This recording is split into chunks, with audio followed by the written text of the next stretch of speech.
तो आज आम +3 third semester education honours new NEP syllabus for third semester. प्रथम आम कोर पेपर 5 सिलेबस देखा, देन कोर पेपर 6 एवं कोर पेपर 7। प्रथम मु इंग्लिश लैंग्वेज सिलेबस देखा, देन ओडिया लैंग्वेज सिलेबस देखी।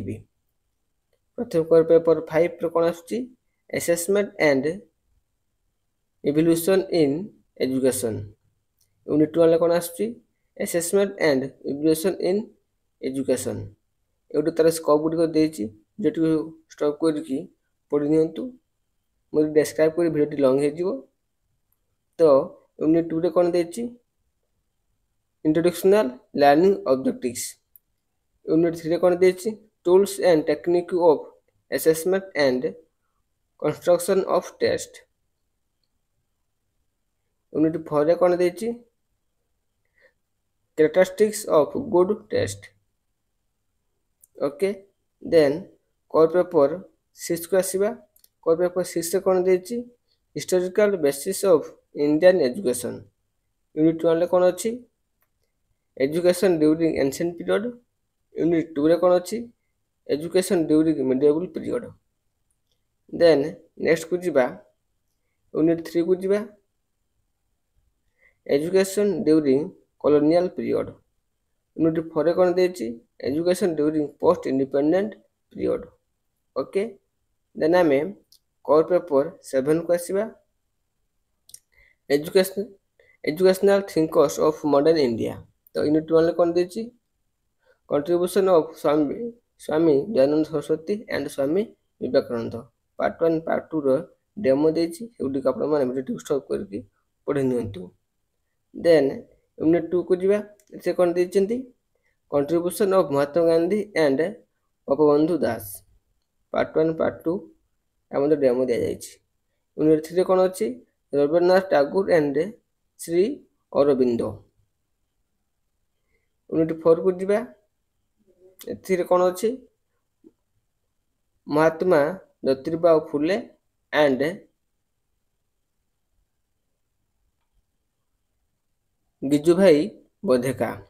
तो ये थी आपंकर core paper 5, 6, 7 syllabus. Then Odia को जीवा। ओडिया प्रथम कोर पेपर 5 से education honours. Core paper 5 unit 1 कौन अच्छी शिक्षा रे मानव निर्धारण व मूल्यांकन। यूनिट 2 रे कौन अच्छी अनुदेशात्मक उद्देश्य। यूनिट 3 रे कौन अच्छी मान निर्धारण पद्धति व कौशल एवं परीक्षा गठन। यूनिट 4 रे कौन अच्छी उत्तम परीक्षार वैशिष्ट्य। कोर पेपर 6 भारतीय शिक्षार ऐतिहासिक भित्तिभूमि historical basis of Indian education. Unit 1 कौन अच्छी प्राचीन युग समय शिक्षा educational during ancient period. Unit 2 रे कौन अच्छी मध्य युग समय शिक्षा।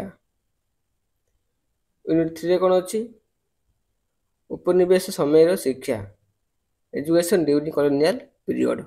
यूनिट 4 रे कौन अच्छी स्वाधीनता परवर्ती समय शिक्षा education during post independent periods. Then core paper 7 को आसवा ए कौन अच्छी आधुनिक भारतर शिक्षा चिंतनायक गण educational thinkers of modern India. Unit 1 कौन अच्छी स्वामी दयानंद सरस्वती व स्वामी विवेकानंद अवदान। यूनिट 2 रे कौन अच्छी महात्मा गांधी व गोपबंधु दास अवदान। यूनिट 3 रे कौन अच्छी रवींद्रनाथ टैगोर व श्री अरविंद। यूनिट 4 रे कौन अच्छी महात्मा ज्योतिबा फुले गिजु भाई बाधेका। तो ये थी आपंकर बोथ ओडिया और इंग्लिश लैंग्वेज सिलेबस देखीदेली। मो डिस्क्रिप्शन मोर टेलीग्राम ग्रुप रे लिंक अच्छी। तो टेलीग्राम ग्रुप जाकि आपण मैंने जॉइन हूँ जहाँफल थर्ड सेमिस्टर जो क्लास गुड़िक मुझे आपण मैंने पीडीएफ गुड़िक पाइपर एवं 4th semester 5th semester 6th semester पर्यंत आपण मैंने एजुकेशन ऑनर्स क्लास पीडीएफ गुड़िक पाइपर। से चैनल को लाइक करूँ, गोटे कमेंट करूँ एवं सब्सक्राइब निश्चित रूप करूँ। Thank you all.